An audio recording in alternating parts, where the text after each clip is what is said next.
Look right now of the area near the Spaghetti Bowl. The 5.3 magnitude earthquake that we had today hit near Caliente. We have Elizabeth Gadly who's on the phone right now. And Elizabeth, what can you tell us about your whereabouts? Well, I'm actually driving along Bonanza and Bruce. I've been heading and talking to various people who felt this earthquake. I have actually been in some of this traffic, so we've been dealing with traffic ourselves. But really, I've been talking to people who felt this, from Summerlin to North Las Vegas to Henderson to Mesquite, and all these experiences really vary. I know I didn't feel it at all, but others felt slight movement. Some say that things really shook. And I've also started to just recently hear from some residents who found some slight damage that they're attributing to this quake. That's actually where I'm heading right now, to a home of a woman at Fremont in Charleston. She says that she's just noticed that there's a crack.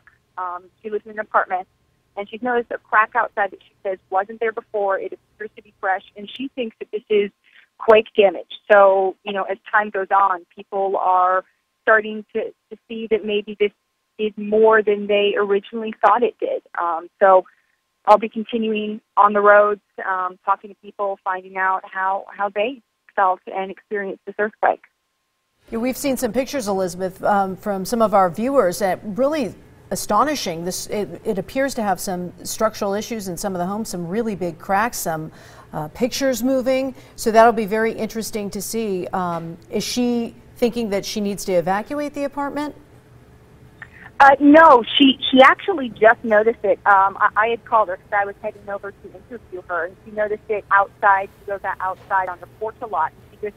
She doesn't say it's super huge, so she's not worried about evacuating. But she was, she felt it pretty strongly. She says it really shook her house, but she didn't think it was strong enough to have done damage until she walked outside and saw this fresh crack. So I also am very interested to get to her apartment and to see how bad this is. But no, she doesn't seem to think that it's something that's going to require evacuation.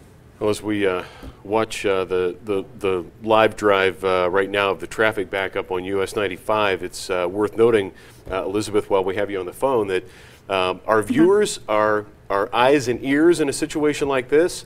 If you have some damage that you believe happened during this earthquake late this morning, send us a picture, video, whatever you might have. We'll probably have an opportunity at some point, I would think, to see some security cameras that were rolling when the shaking started, and they probably got a little bit of a vibration. Nothing like the surveillance video that we get from Los Angeles after a pretty big one. In the greater scheme of things, a 5.3, that's a moderate earthquake. It's not in the powerful range like they would anticipate in the along the San Andreas, some of the larger earthquakes that could be generated from the San Andreas fault.